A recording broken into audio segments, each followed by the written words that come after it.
Hello അസ്സലാമു അലൈക്കും. എല്ലാവർക്കും പുതിയ വീഡിയോയിലേക്ക് സ്വാഗതം. അപ്പോൾ എല്ലാവരും എന്താ പറയുക, നോമ്പിന് മുന്നോടിയായിട്ടുള്ള ക്ലീനിങ്ങും വീട് ക്ലീനിങ്ങും അങ്ങനെയുള്ള പരിപാടിയിലൊക്കെ ആയിരിക്കും അല്ലേ. അങ്ങനെ ഞാനും ഇന്ന് വീട് ക്ലീനിങ്ങിനായിട്ട് നിന്നു കേട്ടോ. ഇന്ന് എല്ലാ ദിവസവും നമ്മൾ സ്കൂളിൽ പോവലും ലച്ചു തെറാപ്പി ഇങ്ങനെയായിട്ട് ഓരോ തിരക്കും കാര്യങ്ങളും ആയിരിക്കും.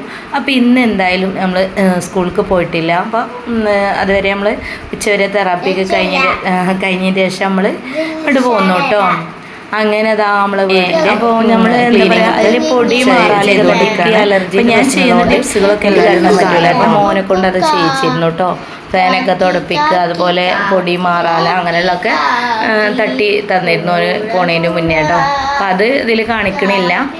പിന്നെ അതേപോലെ നമ്മൾ കർട്ടനുകൾ, സെറ്റിൻ്റെ വിരി അങ്ങനെയുള്ള കാര്യങ്ങളൊക്കെ നമ്മൾ അഴിച്ചെടുത്തിട്ട് നമ്മൾ തിരുമ്പാൻ വേണ്ടിയിട്ട് മെഷീനിക്ക് ഇടുകയാണ്. കാരണം പിന്നെ ഒരുപാട് ടൈമില്ല, നമ്മൾ ഉച്ചയ്ക്ക് ശേഷമാണ് തുടങ്ങണത് തന്നെ. അപ്പോൾ കർട്ടനുകളൊക്കെ അഴിച്ചെടുത്ത് വിരികളൊക്കെ കൊണ്ട് നമ്മൾ മെഷീനിക്ക് ഇട്ടു. അത് ലിക്വിഡൊക്കെ ഒഴിച്ചിട്ട് പിന്നെ എത്താത്ത സ്ഥലങ്ങളൊക്കെ നമ്മൾ സ്റ്റൂളിലൊക്കെ കയറിയിട്ട് ഇതാ അഴിച്ചെടുക്കുകയാണ് കേട്ടോ. അപ്പോൾ എല്ലാവരും ഇതേപോലെയൊക്കെ നമ്മൾ ചെയ്യുന്നുണ്ടാവും തന്നെ അല്ലേ. എല്ലാവർക്കും ഈ ഒരു സമയത്ത് ഇങ്ങനെ ഓരോ തിരക്കും പണികളൊക്കെ ആയിരിക്കും അല്ലേ. നോമ്പാകുമ്പോൾ നമ്മളെല്ലാ വീടൊക്കെ എല്ലാ സ്ഥലവും വെള്ളം നനച്ച് തുടച്ച് വൃത്തിയാക്കും, പൊടിയൊക്കെ കളഞ്ഞ് അല്ലേ. എന്നെങ്കിൽ നമുക്കൊരു സമാധാനം. നോമ്പ് നോൽക്കാൻ എന്തിനാ വീട് വൃത്തിയാക്കണമെന്ന് ചോദിക്കും. പക്ഷേ അത് നമ്മളൊരു ആദ്യം ശീലിച്ചു പോയൊരു പണിയായതുകൊണ്ട് തന്നെ ആയിരിക്കും എല്ലാവർക്കും അത് ചെയ്യൽ നിർബന്ധമാണ്. അപ്പോൾ അത് ആ കർട്ടനൊക്കെ അഴിച്ചെടുത്ത് കർട്ടൻ്റെ ആ ഒരു സ്റ്റാൻഡും കാര്യങ്ങളൊക്കെ നമ്മൾ തുടച്ചെടുക്കുകയാണ്.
ആ പണികളൊക്കെ ഇങ്ങനെ ചെയ്തുകൊണ്ട് ഇടയിൽ കൂടെ നമ്മൾ തൊടിയിലൊരു മയിൽ വന്നിട്ട് വലിയ പീലിയൊക്കെ ഉള്ള മയിൽപ്പീലിയൊക്കെ, ആ മയിലിനെ കാണാൻ വേണ്ടി ഒന്ന് പോയി.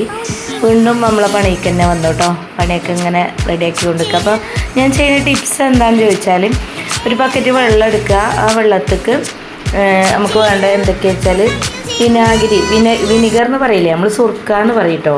ചില ആൾക്കാർക്ക് സുർക്ക എന്ന് പറഞ്ഞാൽ അറിയില്ല. അപ്പോൾ വിനെഗർ എന്ന് പറയും, വിനിഗറാണ് ശരിക്കും പറയുക, പക്ഷേ വിനാഗിരി എന്നും പറയും കേട്ടോ.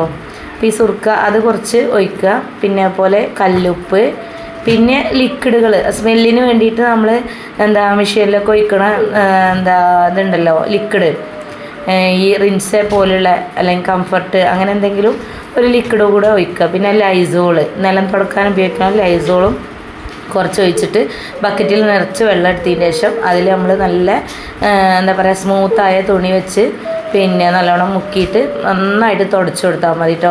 നല്ല വൃത്തിയാവും, ചളിയൊക്കെ പോവുകയും ചെയ്യും. ഗ്ലാസും കാര്യങ്ങളൊക്കെ നമുക്ക് തുടക്കാനൊക്കെ നല്ല ഇതാണ് കേട്ടോ. അത് നല്ല തിളക്കം കിട്ടും ചെയ്യും. പിന്നെ ഈ പാറ്റ, പല്ലി, കൂറ അങ്ങനെയുള്ള പ്രാണികളൊക്കെ നമുക്ക് ഉണ്ടാവില്ല കേട്ടോ, പെട്ടെന്ന് വരില്ല. അപ്പോൾ ഇടയ്ക്ക് നമ്മളിപ്പോൾ നോമ്പിന് മാത്രമല്ല കേട്ടോ, ഇടയ്ക്കൊക്കെ നമ്മൾ അങ്ങനെയാണ് തുടക്കണ സമയത്തൊക്കെ ഡീപ്പായിട്ടുള്ള ക്ലീനിങ് ഒക്കെ ചെയ്യുമ്പോൾ നമ്മൾ അങ്ങനെ തന്നെയാണ് ചെയ്യുക കേട്ടോ. നല്ല തിളക്കം കിട്ടും. നമ്മൾ ഫർണിച്ചറുകളും കാര്യങ്ങളൊക്കെ, ഈ ഫാന്, അതുപോലെ ഈ വല കെട്ടുന്ന എട്ടുകാലി അങ്ങനെയുള്ള പ്രാണികളൊക്കെ ഉണ്ടല്ലോ, ഇതൊന്നും ഈ സ്മെല്ലടിച്ചാൽ, വിനീഗറിൻ്റെ സ്മെല്ലൊന്നും അടിച്ചാൽ വരില്ല. അപ്പോൾ അതിന് വേണ്ടിയിട്ടാണ് നമ്മൾ വിനീഗർ, കല്ലുപ്പ്, എല്ലാവരും ചെയ്തു നോക്കണം കേട്ടോ. ഇനിയിപ്പോൾ എല്ലാവരുടെ പണികളൊക്കെ കഴിഞ്ഞിട്ടുണ്ടാവും, എന്നാലും ഈ ടിപ്സ് ഒന്ന് ഉപയോഗിച്ച് നോക്കോണ്ടി. പിന്നെ കല്ലുപ്പ്, വിനിഗർ, അതുപോലെ ലൈസോള്, പിന്നെ ലിക്വിഡുകൾ എന്തെങ്കിലുമൊക്കെ ഉപയോഗിച്ചിട്ട് നന്നായിട്ട് തുടച്ചു കൊടുക്കുക കേട്ടോ. നമ്മളെ ഫാനും എല്ലാ കാര്യങ്ങളും അതുകൊണ്ട് തുടക്കും കേട്ടോ. നല്ല തിളക്കം കിട്ടും. പിന്നെ അതേപോലെ പിന്നെ എന്താ പറയുക, ശല്യങ്ങളൊന്നും ഉണ്ടാവില്ല. ഈ പല്ലി പാറ്റ അങ്ങനെ സംഭവമൊക്കെ ഉണ്ടല്ലോ, പല്ലിയൊന്നും ഉണ്ടാവുകയില്ല. എനിക്ക് മാസ്ക് ഇടണം കേട്ടോ മുഖത്ത്, കാരണം ഇല്ലെങ്കിൽ പൊടിയൊക്കെ അടിച്ചു കഴിഞ്ഞാൽ അപ്പത്തിന് അലർജി, ശ്വാസമുട്ട് പോലുള്ളതൊക്കെ വരും, ബുദ്ധിമുട്ടാണ്. അപ്പം ഞാൻ എന്താ പറയുക, കഴിയണതും ഞാൻ മാസ്ക് ഒക്കെ ഇട്ടിട്ടാണ് ഇങ്ങനെയുള്ള കാര്യങ്ങളൊക്കെ ചെയ്യൽ. ഇല്ലാന്നുണ്ടെങ്കിൽ എനിക്ക് ഈ പൊടീൻ്റെ അലർജി നന്നായിട്ട് വരും. പിന്നെ മുക്കടപ്പ്, ജലദോഷം അങ്ങനെയുള്ള പ്രശ്നങ്ങളൊക്കെ വരും. എത്രയും പെട്ടെന്ന് എൻ്റെ കയ്യിലായാൽ പോലും ഞാൻ അങ്ങനെയാണ് വരിക. അതാണ് വിനീഗർ കേട്ടോ, അത് കുറച്ച് ഒഴിച്ചു കൊടുത്തു. പിന്നെ പോലെ കല്ലുപ്പ് ഞാൻ പറഞ്ഞിട്ടേ ഉണ്ടായിരുന്നുള്ളൂ, ഇടണേ കാണിച്ചിട്ടില്ലായിരുന്നു കേട്ടോ അല്ലേ. ഇതാണ് കേട്ടോ കല്ലുപ്പ്, കുറച്ച് മതിയേ. പിന്നെ ഇതാണ്ടോ ഇത്രയും മതി കേട്ടോ, ഒരു പിടുത്തമെന്ന് പറയില്ലേ അത്ര എടുത്തിട്ട് നമ്മൾ നന്നായിട്ട് ഒരു ബക്കറ്റ് ഫുള്ളായിട്ട് വെള്ളം എടുത്താൽ മതി കേട്ടോ. എന്നിട്ട് ചില ആൾക്കാർ വലിയ ബക്കറ്റ് നിറയെ വെള്ളം ഒഴിച്ചിട്ട് നമ്മളിതിനെ കുറച്ച് കുറച്ചായിട്ട് അതിന് ഇങ്ങനെ എടുക്കും കേട്ടോ. ഞാനിപ്പോൾ അതുപോലെ ഏറ്റവും വലിയ ബക്കറ്റൊന്നും നല്ല എടുത്തത്, എന്നാലും ഏകദേശം എനിക്ക് അത്യാവശ്യം തുടക്കാനുള്ള വെള്ളമൊക്കെ എടുത്തിട്ടുണ്ട്. അതുപോലെ അതിലേക്ക് ലൈസോൾ ഒഴിച്ചു കൊടുത്തു. പിന്നെ നമ്മൾ റിൻസേ ഉണ്ടല്ലോ, നമ്മൾ വാഷിംഗ് മെഷീനിൽ ഒഴിക്കണേ, അത് സ്മെല്ലിന് വേണ്ടിയിട്ട് കേട്ടോ, അത് ഒഴിച്ചു. എന്നാൽ തന്നെ നല്ല സ്മെല്ലും ഉണ്ടാവും. പിന്നെ പോരാതെ നമുക്ക് ഒരു ഫ്രഷ്നെസ്സാണ് എപ്പോഴും നമ്മളെ അകത്തേക്ക് കയറുമ്പോൾ. നമ്മളത് തുടച്ച് കഴിഞ്ഞ് ഒരു 2 ദിവസമെങ്കിലും മാക്സിമം നല്ല ഒരു സ്മെല്ലുണ്ടാവും കേട്ടോ. നമുക്ക് റൂമിൽ അടിക്കണ സ്പ്രേ ഒന്നും ഉപയോഗിക്കേണ്ട ആവശ്യമില്ല. നമ്മൾ ക്ലീൻ ചെയ്യുമ്പോൾ ഇതുപോലെയുള്ള സാധനങ്ങളൊന്നും ചെയ്താൽ മതി കേട്ടോ. ഉപയോഗിച്ച് ഇതൊക്കെ നമ്മൾ വീട്ടിലുണ്ടാവണ ഡെയിലി നമ്മൾ തുടക്കുന്ന സമയത്ത് ഇങ്ങനെ ചെയ്താൽ നമുക്ക് ഈ പാറ്റ, കൂറ അങ്ങനെയുള്ള അതിൻ്റെ ശല്യങ്ങളൊന്നും ഉണ്ടാവില്ല കേട്ടോ. നല്ല സ്മെല്ലും കാര്യങ്ങളും ഉണ്ടാവുകയും ചെയ്യും. ഫർണിച്ചർ ചില ആൾക്കാർ ചോദിക്കും, വിനീഗറൊക്കെ ഉപയോഗിച്ച് കഴിഞ്ഞാൽ ഫർണിച്ചറിനൊക്കെ കേടാവുക. അങ്ങനെ ഞാൻ ഉപയോഗിക്കലുണ്ട്. എൻ്റെ ഫർണിച്ചറിനൊന്നും ഇന്നേ വരെ അങ്ങനത്തെ കുഴപ്പങ്ങളൊന്നും ഇല്ല കേട്ടോ, കണ്ടിട്ടില്ല. അതുപോലെ തുരുമ്പലോ അങ്ങനെയുള്ള സംഭവമൊന്നും കണ്ടിട്ടില്ല കേട്ടോ. നമ്മൾ വീട് അന്നേ ഉള്ള ഫസ്റ്റേ ഉള്ള പെയിൻറ്റിങ്ങും കാര്യങ്ങളൊക്കെ തന്നെ ഫർണിച്ചറൊക്കെ, അല്ലാതെ ഇപ്പോൾ മാറ്റിയിട്ടൊന്നുമില്ല, പുതിയതായിട്ടൊന്നും ചെയ്തിട്ടില്ല കേട്ടോ. അപ്പോൾ അത് ഞാൻ ഇടയ്ക്ക് ഇങ്ങനെ തന്നെയാണ് ക്ലീൻ ചെയ്യൽ. പിന്നെ നോമ്പിന് മാത്രമല്ല, നമ്മൾ ഇടയ്ക്കിടയ്ക്ക് ഡീപ്പ് ക്ലീനിങ് ചെയ്യുമല്ലോ, 2 ആഴ്ച കൂടുമ്പോൾ ആഴ്ചയിൽ ഒരു ദിവസമൊക്കെ നമ്മൾ ചെയ്യും. ആ സമയത്തൊക്കെ നമ്മൾ ഇങ്ങനെ തന്നെയാണ് ചെയ്യുക കേട്ടോ. അപ്പോൾ ഇനിയിപ്പം എല്ലാവരും പണിയും കഴിഞ്ഞിട്ടുണ്ടാവും, ചെയ്യാത്ത ആളുകളുണ്ടെങ്കിൽ ഇങ്ങനെയൊന്ന് ചെയ്ത് നോക്കൊണ്ടിട്ടോ. അപ്പോൾ നമുക്ക് മനസ്സിലാവും അതിൻ്റെ വ്യത്യാസം. നല്ല സ്മെല്ലും കാര്യങ്ങളൊക്കെ ഉണ്ടാവും. യച്ചുവിന് ആ വെള്ളത്തിൽ ഇങ്ങനെ കളിക്കാത്തതുകൊണ്ട് ഭയങ്കര ദേഷ്യമാണ് അവൾക്ക്. ആ പതയൊക്കെ ഇങ്ങനെ കാണുമല്ലേ, അപ്പം അതിൽ കളിക്കണം, അതിന് വേണ്ടി ഇങ്ങനെ അടുത്തേക്ക് വന്നതാണ് അല്ലേ യച്ചു? അതിനാണോ വന്ന് അല്ലേ?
നമ്മൾ ജനലൊക്കെ തുടച്ച് കഴിഞ്ഞു കേട്ടോ.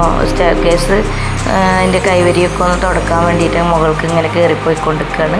കുറച്ച് ഭാഗം തുടച്ചിട്ട് ഏറ്റവും മുകളിലൊന്നും തുടച്ചിട്ടില്ല, അത് പിന്നെ ഡിസാക്കാം, ഇന്ന് ടൈമില്ല. എന്നാലും ആക്കി നമുക്ക് എല്ലാ ഭാഗങ്ങളും നമ്മൾ വൃത്തിയാക്കിയിട്ടുണ്ട്. പിന്നെ മുകൾ ഭാഗം പിന്നെ ഉമ്മ ചെയ്തിട്ടുണ്ട് കേട്ടോ. അതിൻ്റെ തലേദിവസമൊക്കെ ഉമ്മ ഇവിടെ ഉണ്ടായപ്പോൾ അങ്ങനെ ഉമ്മ ചെയ്തിരുന്നു.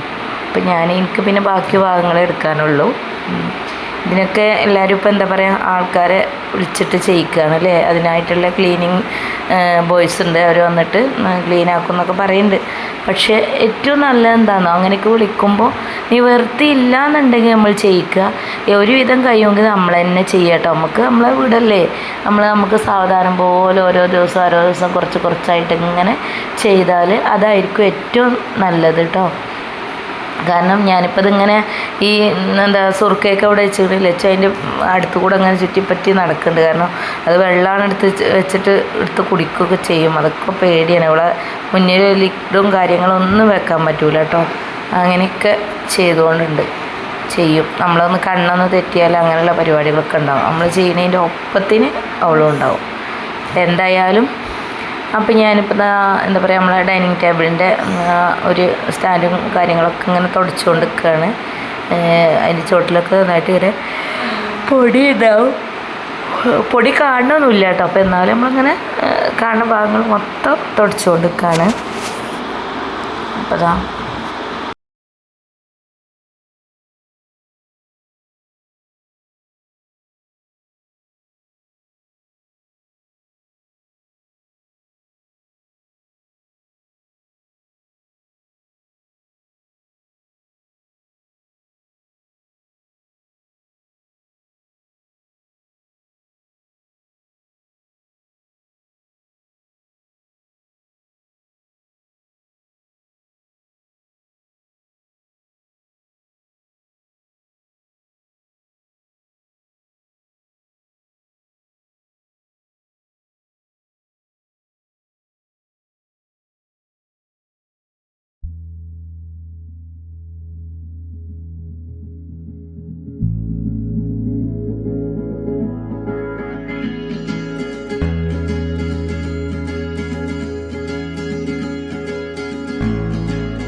I need an intervention, divine intervention, you know.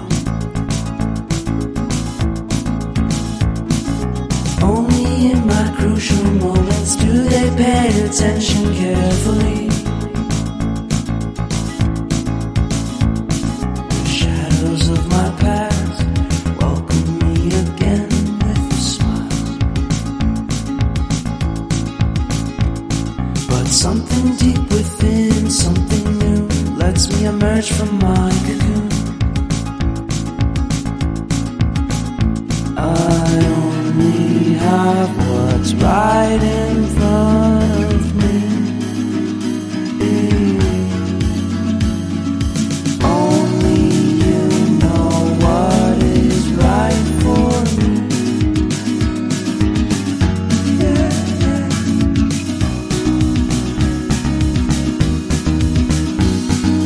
Compromise.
the happiness that's just around the corner.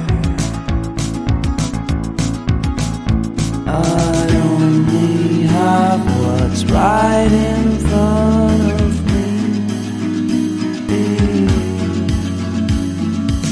Only you know what is right for me.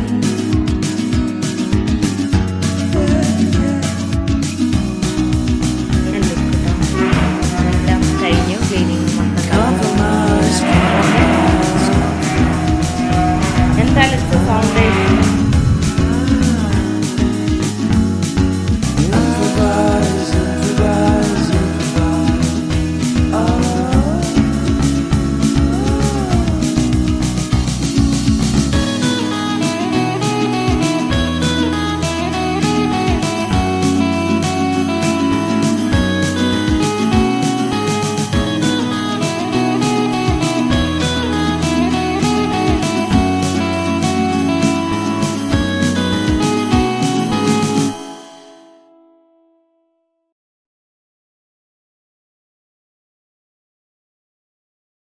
ആണ് നമ്മൾ ക്ലീനിങ്ങിൻ്റെ മൊത്തം ഇതാട്ടോ ക്ലീനിങ് കഴിഞ്ഞതിൻ്റെ ലുക്ക്. ഇനിയിപ്പോൾ കർട്ടനുകൾ അതുപോലെ സെറ്റിൻ്റെ വിരി അതെല്ലാമൊക്കെ എന്താ പറയുക തിരുമ്പി ഉണക്കിയിട്ട് വേണം കൊണ്ടുവന്ന് ഇടാൻ കേട്ടോ. ബാക്കി എല്ലാ ക്ലീനിങ്ങും കഴിഞ്ഞു. എന്നില്ലേ അച്ഛനെ കാണിച്ചു കൊടുക്കാൻ പറ്റൂല എന്നില്ലേ. അപ്പം എല്ലാവരും നോമ്പിൻ്റെ പണിയൊക്കെ കഴിഞ്ഞിട്ടുണ്ടാവും ഇല്ലേ. കഴിയാത്തോല് ഇതിൽ ചെറിയൊരു ടിപ്സൊക്കെ ഉണ്ട്, അതൊക്കെ നോക്കിയിട്ട് ചെയ്യാം കേട്ടോ. എന്തേ അന്നെ ഒന്ന് കാണിക്കാൻ പറ്റുമോ? ആ ഇതാണ് നമ്മളെ ലച്ചു കേട്ടോ, ലച്ചുവും കുട്ടിയും.